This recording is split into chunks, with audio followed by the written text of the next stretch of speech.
قیام پاکستان کے وقت برصغیر کی 600 چھوٹی بڑی ریاستوں میں سے 12 ریاستوں نے پاکستان کے ساتھ الحاق کیا، جن میں بہاولپور پاکستان کے ساتھ الحاق کرنے والی سب سے پہلی ریاست تھی۔ ان تمام ریاستوں کے ساتھ ہونے والے معاہدوں کے آخر میں پاکستان کے بانی قائد اعظم محمد علی جناح کے دستخط موجود تھے، اور ان تمام معاہدوں میں یہ بات واضح لکھی گئی تھی کہ سوائے دفاع اور بیرونی معاملات کے تمام اندرونی معاملات میں تمام ریاستیں خود مختار ہوں گی۔ لیکن قائد اعظم کی وفات کے بعد آنے والی تمام حکومتیں ان معاہدوں کی خلاف ورزی کرنے لگیں اور ان معاہدوں پر عمل پیرا ہونے سے انحراف کرنے لگیں۔ 1 یونٹ کے قیام کے بعد حکومت نے ویسٹ پاکستان کے لیے 2 کروڑ 30 لاکھ روپے گرانٹ کا اعلان کیا، جس میں بہاولپور ڈویژن کے لیے صرف 4 لاکھ روپے مختص کیے گئے، اور یہ 4 لاکھ روپے بھی کافی عرصے بعد بار بار احتجاج پر ریلیز کیے گئے۔ بہاولپور کے گزٹڈ اور نان گزٹڈ ملازمین پر پروموشن کے دروازے بند کر دیے گئے، اور نہ ہی ان کو ان کے ڈیو سلیکشن گریڈ دیے گئے، اور انہیں پروموشن حاصل کرنے کے لیے 12 سے 18 سال انتظار کروایا گیا۔ اس بات کے ثبوت کے طور پر یہی کافی ہے کہ 1955 سے لے کر 1972 تک، یعنی کہ 17 سال کے دوران، بہاولپور ڈویژن کے صرف 6 اساتذہ کو ہیڈ ماسٹر کے عہدے پر ترقی دی گئی۔ 1 یونٹ کے قیام کے بعد ویسٹ پاکستان کے 34 ہائی کورٹ ججز میں کوئی بہاولپوری شامل نہیں تھا، 13 کمشنرز میں کوئی ریاستی نہیں تھا، 17 کنٹرولرز اور سپرنٹینڈنٹ مینیجرز میں کوئی بہاولپوری شامل نہیں تھا، 15 DIGs میں کوئی ریاستی شامل نہیں تھا، 24 ڈپٹی ڈائریکٹرز ایجوکیشن میں کوئی ریاستی شامل نہیں تھا، 16 ڈپٹی ڈائریکٹرز ایگریکلچر میں کوئی بہاولپوری شامل نہیں تھا، 11 ایڈیشنل ڈائریکٹر ایکسائز میں کوئی بہاولپوری نہیں تھا، 16 ڈویژنل فارسٹ آفیسرز میں کوئی بہاولپوری شامل نہیں تھا، 8 چیف انجینئرز اریگیشن میں کوئی ریاستی شامل نہیں تھا، 9 ڈائریکٹرز اور ڈپٹی ڈائریکٹرز ہائی ویز میں سے کوئی ریاستی شامل نہیں تھا، 6 ڈائریکٹرز لوکل فنڈز آڈٹ میں کوئی بہاولپوری شامل نہیں تھا، 12 ڈائریکٹرز اور ڈپٹی ڈائریکٹرز لیبر میں کوئی بہاولپوری شامل نہیں تھا۔ 1 یونٹ کے قیام کے وقت ریاست بہاولپور کے خزانے میں 7 لاکھ روپے موجود تھے، جو کہ ویسٹ پاکستان کے خزانے میں ٹرانسفر کر دیے گئے۔ اس کے بعد باری آئی ریاست بہاولپور کی زراعت کو تباہ کرنے کی، اور 200 کیوسک پانی بہاول کینال کا کم کر دیا گیا، جس سے چھوٹے بڑے کاشتکاروں اور ریاست بہاولپور کی ایگریکلچرل اکانومی کو بہت زیادہ نقصان پہنچا۔ 1 یونٹ کے قیام سے پہلے ریاست کا اپنا ریونیو کمشنر ہوتا تھا، جس کے اختیارات ممبر بورڈ آف ریونیو کے اختیارات کے برابر تھے۔ ریاستیوں کے جائیدادی کیسز بہاولپور میں ہی چلا کرتے تھے، جس سے عوام کو بہت آسانی تھی، مگر 1 یونٹ کے قیام کے بعد ریونیو کمشنر کی سیٹ ختم کر دی گئی، اور ریاست بہاولپور سے وعدہ کیا گیا کہ ہر ماہ member board of revenue Bahawalpur میں 1 دن کے لیے بیٹھ کر ریاست کے لوگوں کے کیسز سنا کرے گا، مگر یہ وعدہ وفا نہ ہو سکا، اور آج ریاست بہاولپور کے لوگوں کو کئی سو میل کا سفر طے کر کے لاہور جانا پڑتا ہے۔ 1951 میں ریاست بہاولپور میں شرعی قانون کا نفاذ کیا گیا۔ ہائی رینکنگ پوسٹس کے لیے بہاولپور پبلک سروس کمیشن کا ایک ادارہ بنایا گیا۔ ریاستیوں کے حقوق کی حفاظت کے لیے اسٹیٹ ڈومیسائل سرٹیفکیٹ کا اجرا کیا گیا۔ اردو کو باقاعدہ ریاستی زبان قرار دینے کے لیے قانون سازی کی گئی۔ دوسرے 5 ایئر پلان میں ریاست بہاولپور میں 10 فیکٹریاں اور ملیں لگانے کا اعلان کیا گیا، مگر یہ وعدہ بھی وفا نہ ہو سکا۔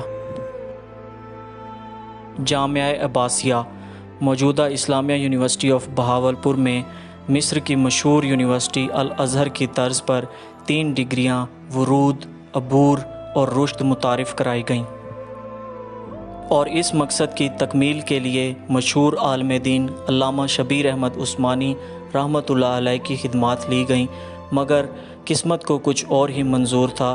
علامہ شبیر احمد عثمانی صاحب ریاست بہاولپور کے اسٹیٹ گیسٹ ہاؤس میں وفات پا گئے۔ ریاست بہاولپور میں تنظیم مساجد کے نام سے ایک ادارہ بنایا گیا جس میں مساجد کو بجلی کی فراہمی، مسجدوں کی سالانہ تزئین و آرائش، امام صاحبان کی تنخواہیں اور مدارس میں پڑھنے والے بچوں کی رہائش و کھانے کا بندوبست بھی ریاست کی ذمہ داری تھی۔ مگر افسوس، آج ریاست بہاولپور تو کیا، پورے پاکستان میں اس طرح کا کوئی سسٹم موجود نہیں ہے۔ پوری ریاست میں خواتین پردے کرنے کی پابند تھیں، ہفتہ وار چھٹی جمعہ کے روز ہوا کرتی تھی، جبکہ آج اتوار کو ہوتی ہے۔ شراب کی خرید و فروخت پر مکمل پابندی عائد تھی۔ شریعت کے مطابق قادیانیوں کو ریاست بہاولپور نے سب سے پہلے غیر مسلم قرار دیا۔ مکہ و مدینہ میں ریاست بہاولپور کے لوگوں کے لیے ریاست کی طرف سے سرائے بنوائی گئیں، جن میں ان کو مفت کھانا اور مفت رہائشی سہولیات میسر تھیں۔ حکومتوں کے غیر منصفانہ رویے سے دل برداشتہ ہو کر ان ریاستوں کے حکمران یا تو بیرون ملک جا بسے، چند حکمرانوں نے گوشہ نشینی اختیار کر لی، کچھ حکمرانوں نے سیاست میں حصہ لینا شروع کر دیا، تو کچھ حکمران آج کل بلوچ علیحدگی پسند تنظیموں کو سپورٹ کر رہے ہیں۔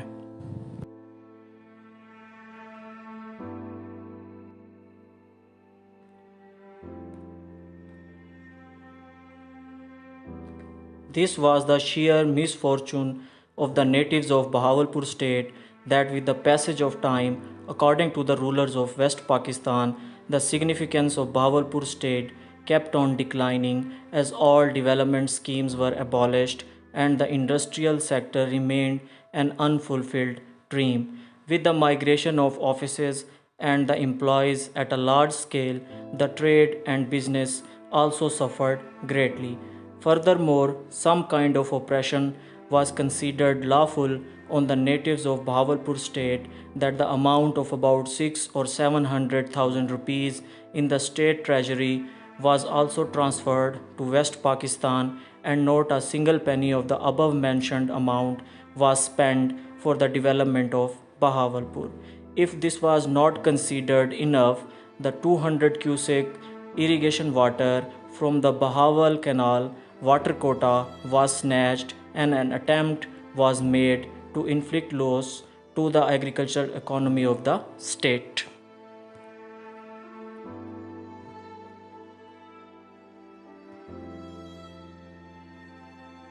Before the materialization of one unit of West Pakistan, there used to be a post of Revenue Commissioner in Bahawalpur state, who possessed the total authority of the member of Board of Revenue.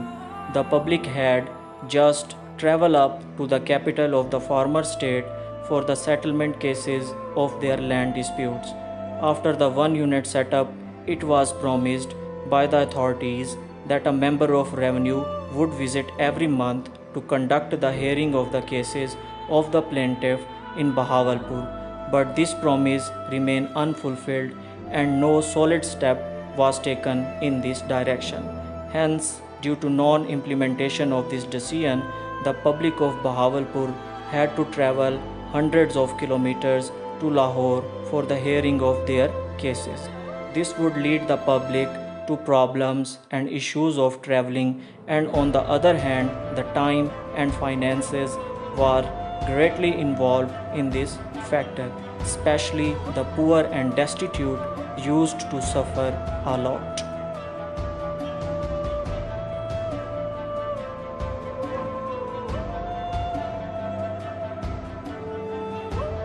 After the emergence of one unit, due to the factor of cleverness in the documents of income, that the revenue experienced a decline, and Bahawalpur Division was allocated budget for the development projects much less than the amount of revenue generated by the division, which is obvious from the above mentioned figures.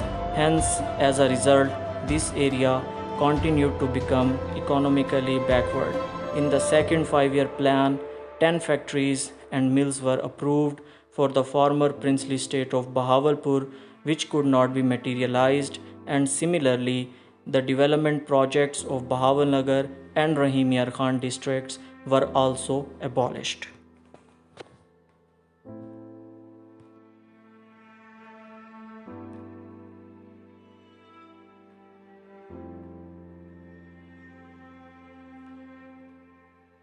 Jamia Abbasiyya, on the patron of great Islamic teaching center Jamia Al-Azhar of Cairo, Egypt, was established. 3 degrees of the religious education, Wurud, Ubur, and Rushd were introduced. The services of renowned religious scholars like Allama Shabir Ahmad Usmani were hired to chalk out curriculum on Islamic foundations and to materialize and impose Islamic Sharia in Bahawalpur state.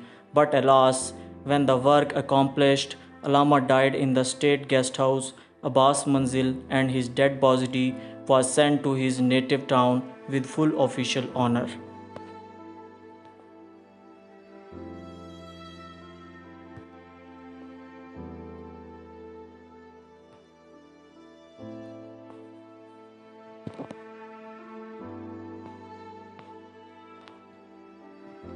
Bahawalpur Assembly promulgated the Sharia law in 1951.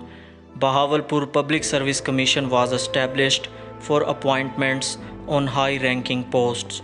The procedure of state domicile certificate was launched to protect the citizen rights of the public. The law for adopting Urdu language as the official language of the state was imposed. Urdu language possessed the status of official language after abolishing of Persian language by the British in India.